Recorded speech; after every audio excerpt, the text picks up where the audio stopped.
গতকালকে একটা ছোট্ট দুর্ঘটনা যে দমবন্ধ বৈশাখ আর আসেনি। শুভ নববর্ষ বন্ধুরা। স্বৈরাচার পতনের পরে বাংলাদেশে প্রথমবার অনেক জাঁকজমকপূর্ণ আয়োজনের মধ্য দিয়ে নববর্ষ উদযাপন করা হয়েছিল। আজ আবার বহু বছর পর মহাস্বৈরাচার পতনের পর বাংলাদেশে একটি জাঁকজমকপূর্ণ নববর্ষের আয়োজন করেছে খোদ বাংলাদেশের মানুষ।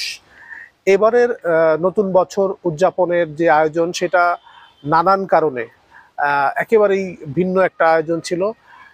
ইতিমধ্যে আপনারা দেখেছেন যে সারা বাংলাদেশ থেকে সব ধরনের মানুষের অংশগ্রহণের মধ্য দিয়ে এই নতুন বছরকে বরণ করে নেওয়ার যে আয়োজন সেটা মানুষ অংশগ্রহণ করেছে। মজার বিষয় হচ্ছে যে বাংলাদেশের সবচাইতে যতগুলো উৎসব আছে, বাংলাদেশ তো পুরোটাই খুব একটা উৎসবমুখর দেশ।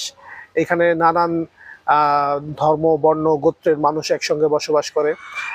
ধরা যাক ঈদের সময় শুধুমাত্র যারা মুসলমান শুধু তাদেরকেই আনন্দ করতে দেখা যায়। অন্য ধর্মের মানুষ আছে, তাদের অনেকেই ঈদে আমাদের মুসলমানদের সঙ্গে একত্রিত হয়ে আনন্দ উপভোগ করেন। আবার যখন হিন্দু সম্প্রদায়ের মানুষেরা তাদের দুর্গাপূজা সহ অন্যান্য যে উৎসবগুলো হয় তখন তারাও মুসলমানরাও তাদের সঙ্গে একসঙ্গে আনন্দ করে।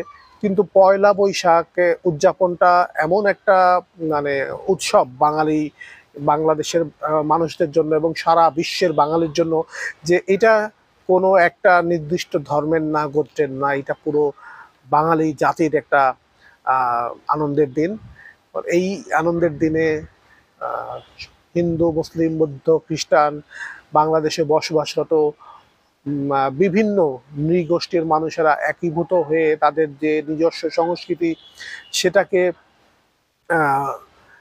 লালন করা, সেটার চর্চা, সেটাকে অন্যের সঙ্গে শেয়ার করার মধ্য দিয়ে তারা এই দিনটি উদযাপন করে এবং বাংলা নতুন বছরকে বরণ করে নেয়।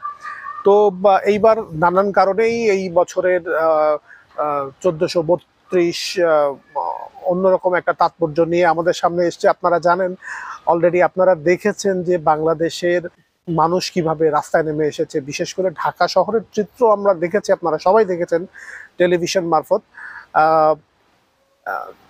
বাংলাদেশের প্রতিটি জেলা থেকে ক্ষুদ্র নৃগোষ্ঠীর শিল্পীরা ঢাকায় এসেছেন, এসে এই ঢাকা শহরের যে প্রধান র্যালিটা সেখানে একীভূত হয়েছেন।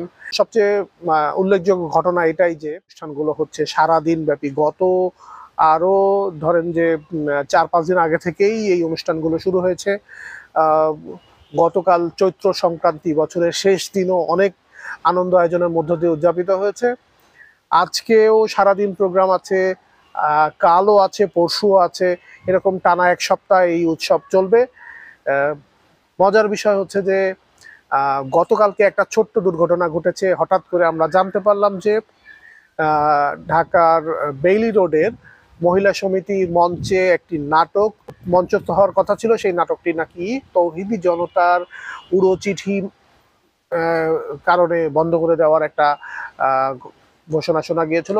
অনলাইন পোর্টালে খবর এসেছিল যে তৌহিদি জনতা চিঠি পাঠিয়েছে, কিন্তু চিঠিতে উল্লেখ ছিল যে দলের নাটকটি মঞ্চস্থ হওয়ার কথা সেই দলের নির্দেশকের সঙ্গে বিগত স্বৈরাচার সরকারের সাংস্কৃতিক অ্যালায়েন্সের একটা খুব ভালো যোগাযোগ ছিল এবং খুব বিতর্কিত আলো আসবে গ্রুপের সদস্য হিসেবে বিবেচিত হওয়ার কারণে একটি পক্ষ মহিলা সমিতিকে চিঠি দিয়ে অনুরোধ করেছেন যে এই ধরনের মানুষ যারা অন্তর্বর্তী সরকারের বিরুদ্ধে অপপ্রচার চালায় তাদেরকে যেন হল বরাদ্দ দেওয়া না হয়।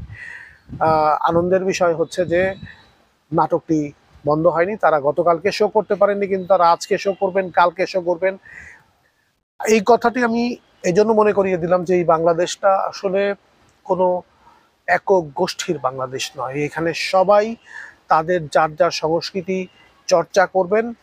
অতীতে যদি কেউ বড় ধরনের কোনো অপরাধ করে থাকেন সেইটার শাস্তি তাদেরকে দেবে আদালত। কারো সংস্কৃতি চর্চাকে ব্যাহত করা, কাউকে ধর্ম পালনে বাধা দেওয়া যে কাজগুলো, সেগুলো আমাদের এখানে আর হতে দেওয়া চলবে না। আজকে সারাদিনে সবকিছু আনন্দময় ছিল, শুধুমাত্র একটি ঘটনা বোধহয় অনেকেরই মন খারাপ করিয়ে দিয়েছে। সেটা হচ্ছে যে বাংলাদেশের সবচাইতে জনপ্রিয় লেখক, নাট্যকার, চলচ্চিত্রকার, গীতিকার হুমায়ূন আহমেদের দ্বিতীয় স্ত্রী মেহের আফরোজ শাওন বাংলাদেশের নয়, পাশের দেশের একটি রাজ্যের বাংলা দৈনিকে তিনি একটি নিবন্ধ লিখেছেন। সেই নিবন্ধটা খুবই হতাশাজনক। তিনি ধরে নিয়েছিলেন যে বাংলাদেশে আর কখনোই আনন্দময় বৈশাখ উদযাপন হবে না। তিনি খুব হতাশার কথা লিখেছেন। তিনি লিখেছেন যে দমবন্ধ বৈশাখ আর আসেনি। আসলে ঘটনাটা ঠিক উল্টো হয়েছে। এরকম মুক্ত বিহঙ্গের মতো আনন্দ নিয়ে মানুষ বহুকাল পরে বৈশাখ উদযাপন করলো। মেহের আফরোজ শাওনের যে লেখাটি সেটা অত্যন্ত বেদনাদায়ক। ব্যক্তিগতভাবে শাওন আমার খুব প্রিয় একজন শিল্পী। শাওন আপা, আপনার জন্য আমার খুব খারাপ লাগছে। শাওন আপা, আপনাকেও নববর্ষের শুভেচ্ছা।